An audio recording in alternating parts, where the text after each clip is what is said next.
So the next day was Tuesday, and that was June 17th. And I had started out the morning. Um, that's a hard day for me because that was my ex-husband's and my anniversary. And we'd been married for 20 years, and it was pretty miserable. And The marriage was pretty miserable. And so this was the 30th anniversary of when we had gotten married. And I just kind of went through a thing that morning of becoming grateful for that because I had 5 wonderful children and I grew a lot as a person. I grew a lot in my relationship with God and stuff. I think that when you're going through hard times, a lot of times that's when you really do grow the most. And so I had expressed on Facebook that I was really thankful for that, even though it hadn't turned out well. I was thankful for what God had brought me through in that and how he had grown me and everything. So I kind of think that that was significant because I think that it opened me up to the place where I was no longer living in the past and I was ready to move forward. From my conversation with Bill, like I said, the night before, I had really felt like I recognized him, and I really don't know how else to explain it. It was like we had always known each other. It was just really, and yet we wanted to know everything about each other because we didn't know anything about each other. And it was just really, really fantastic. And I knew that I loved him, which was really weird for me because I felt like that should be something that grows, not that you suddenly have. And so I kept saying to myself all throughout the day, don't tell him you love him, don't tell him you love him, don't tell him you love him, because I really feel that the first time saying I love you should be a man's prerogative.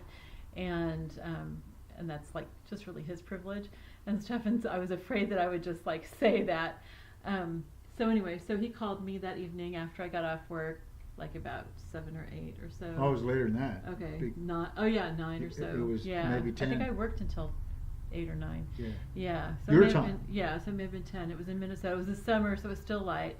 And I walked for a little while I was talking to him, but my phone battery didn't last for very long, so I had to go sit in the car where I could plug it in. And so we were talking. We talked, and we talked about all kinds of stuff. And he got to hear the train go by and think that it was running over me because it was just a block and a half away. Yeah, all of a sudden there's this huge roar. And it's like, what the heck is that? Well, it's the train.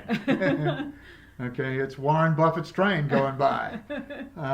So anyway, we're talking, and I had from the very beginning, from the 6th of June, when we first started emailing each other, and then our subsequent phone conversation, I just felt a huge connection to Alyce-Kay and a great deal of affection toward her.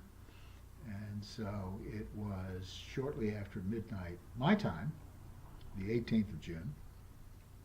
But still the 17th for me, so it was 2 different days for us. Right.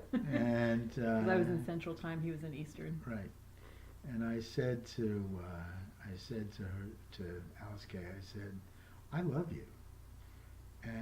And dead silence on the other end of the phone. And go ahead. But then I said that I loved him back because I knew it. I already knew that. I knew that all day. But I was just really shocked to hear it from him that soon and everything. Yeah. And then, do you remember what you said the next day?